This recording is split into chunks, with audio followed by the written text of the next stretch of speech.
UN Chief Ban Ki-moon has praised the commitment of governments across the world and says the agreement has come into force in record time. He's calling on governments to now focus on implementing the Paris deal.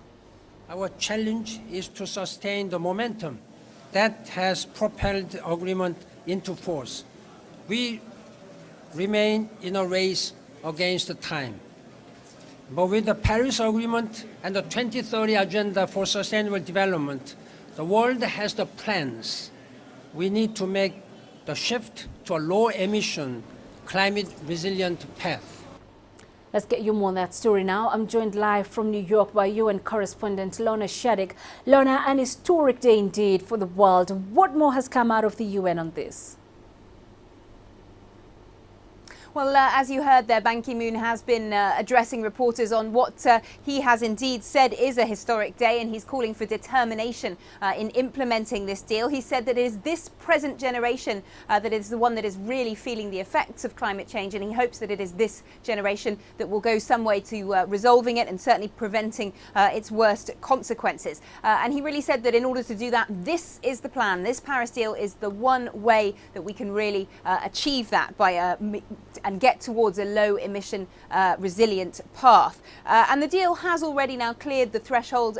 It's reached the 55% of global emissions in order to come into force. And that's happened a lot faster than many experts were anticipating. Some were saying it could take a couple of years or so before this came into force. So that is a real cause for optimism here at the United Nations. And of course, as you said, it's coming into force just days before that meeting in Marrakesh of the parties to the UN framework on preventing climate change. So that will really add to some momentum going into that meeting in Morocco. And the challenge now, of course, Lorna, will be implementation.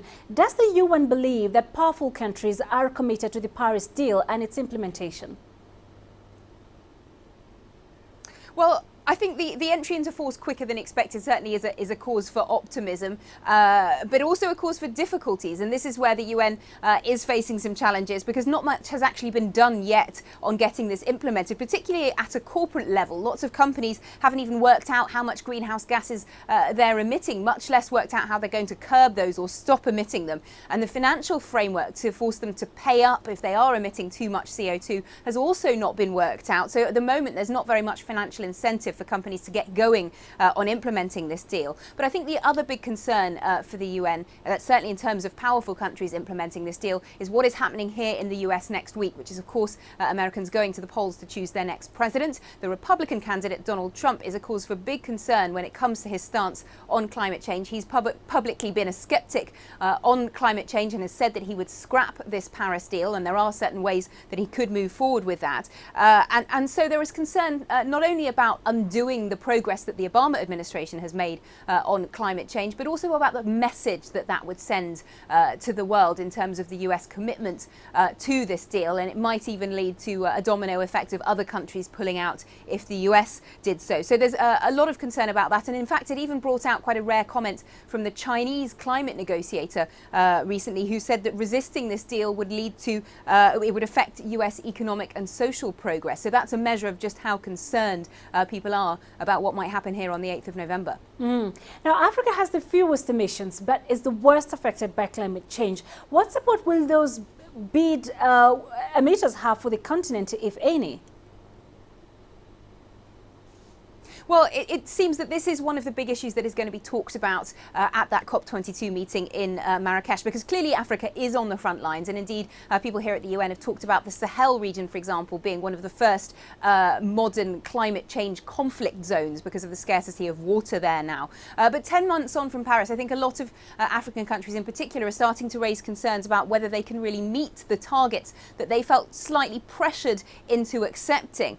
We know that Western countries and certain funds spent about $26 million on trying to help developing countries reach those targets. But some of them, for example, Chad, are now coming out and saying, well, we felt a bit pressured to hit that target, but we don't actually feel that it's something we can do, certainly not without more support from Western countries. And indeed, the UN Africa group is made up of 54 different nations, but only 15 of them have actually ratified this deal. And some are now saying that they can't do so unless they get to change those targets, or at the very least, have more commitments from Western countries on funding to implement their targets or indeed to help them deal with the effects of climate change. So that is one of the things that is going to be discussed in a big way in Morocco. All right, Lorna Shadick in New York for us, many thanks.